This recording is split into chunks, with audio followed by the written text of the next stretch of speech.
Make sure you're consistent, because you'll be surprised how many people read your blog and don't actually interact with it. Hola!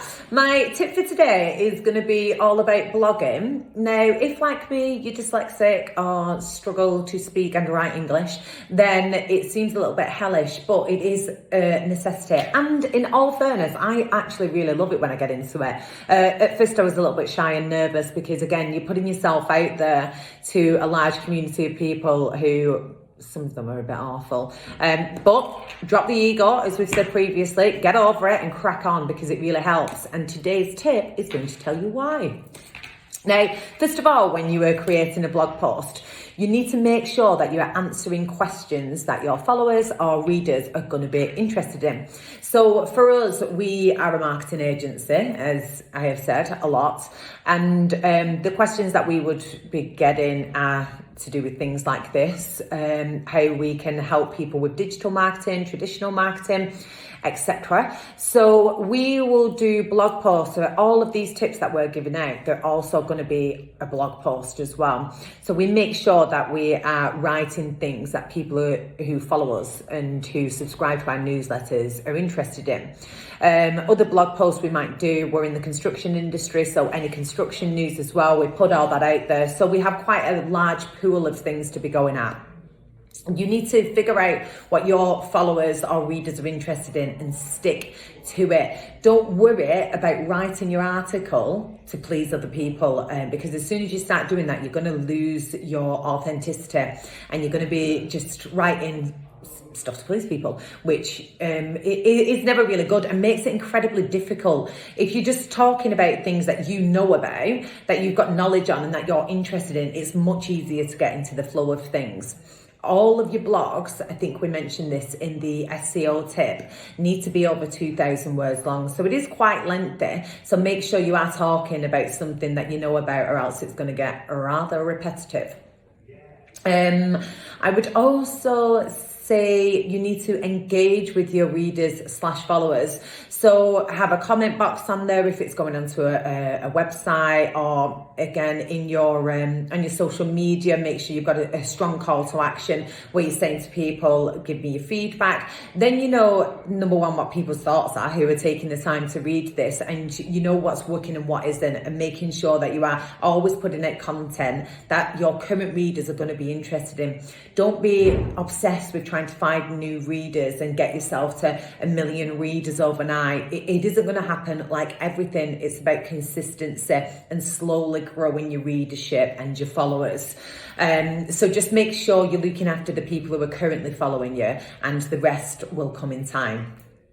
You need to find your niche and stick to it again. So for us, we do have two, because we're marketing in the construction industry. So we will always go on about marketing and we will always go on about the construction industry. We never then start talking about the pandemic even. I did do one post on it, and that's purely because I was getting asked a lot from people who read our blog posts and people who followed me on social media how I was coping being a working mother in lockdown. So that would be our only exception. We wouldn't start talking about current affairs, politics, religion, anything else. We stick to construction and to marketing. You find your niche and stick to it. And generally in a niche anyway, there's loads to be talking about. And if it is something you're good at, you're knowledgeable on, and you're interested in, then you will have loads to talk about. Make sure you're consistent with it. So pick your day that you're going to send your blog post out, and send it out on that day at that time, every week or daily, however frequently you want to do it. But make sure you're consistent, because you'll be surprised how many people read your blog and don't actually interact with you, but who are going to still be expecting that blog on there. We stopped throughout lockdown because I just had loads of dramas going on, as I'm sure everybody did. And I was getting messages of people asking when the next one was going to be released, which was nice and shows that it does work, but you need to, again, be consistent. Advertise your blog post where you can. Don't expect people to just stumble upon you on Google. So put it across all your social media platforms. That's what we do. We put it on the website. And the main thing, again, we spoke about SEO before. If you've not seen it, I think it was yesterday's tip. So make sure that you are building in your SEO content into your article. So your keywords, which we spoke about, the keyword density is really important and can help you rank on Google. So you'll get more organic followers as well. The reasons that we do blog posts is because we want more organic followers to our website. So it's really rich in the keyword density. And in addition to that, we then promote it across all of our social media platforms. What we'll also do is then go back and analyze this. So say we've had 4,000 hits from when we did the blog post. We will have had 2,000 organic ones from Google. Excellent, that's what we was going for. And then we may have had 1,000 from Instagram and 1,000 from Twitter. So we'll know that day it tanked on LinkedIn. So we'll be analysing that. Why did it tank? Was the wording that we was using not appealing to the people on LinkedIn? Did we not do the relevant hashtags? And we'll go back and we'll look at every blog post that we've done. So over time, we're getting better and better, and we're understanding how to capture the audience's attention. That just come out of my mouth. I wasn't planning to say it, but it's actually really important. Gather data on your readers where you can. So if you're sending them through to a website, then we would have a little fruit fly. Then we would. I'm not starting again. Gather data on your readers. So go to your website and we would have a little subscribe to our newsletter button where they can put in their email address.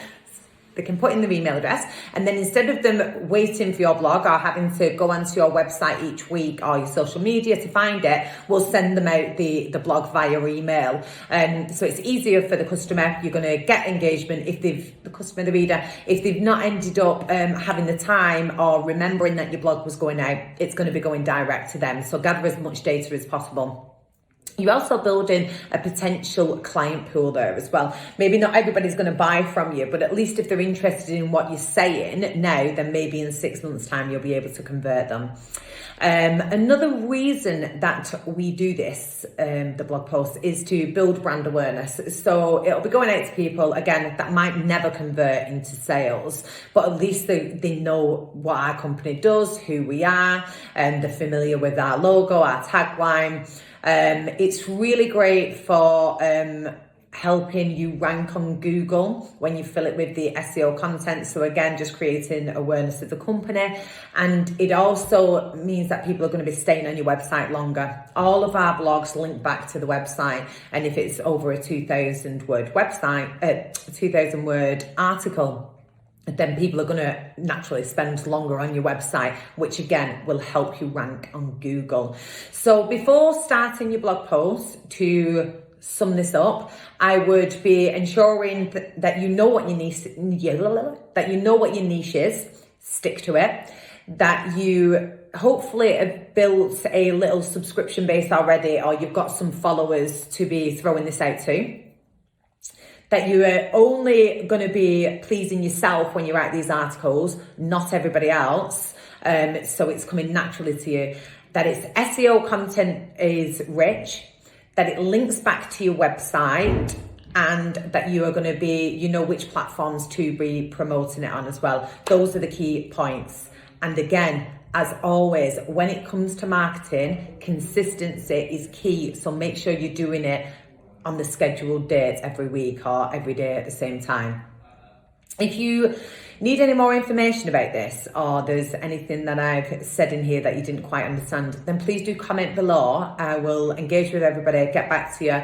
You can also inbox me personally or inbox the business, and me or one of the team will get back to you.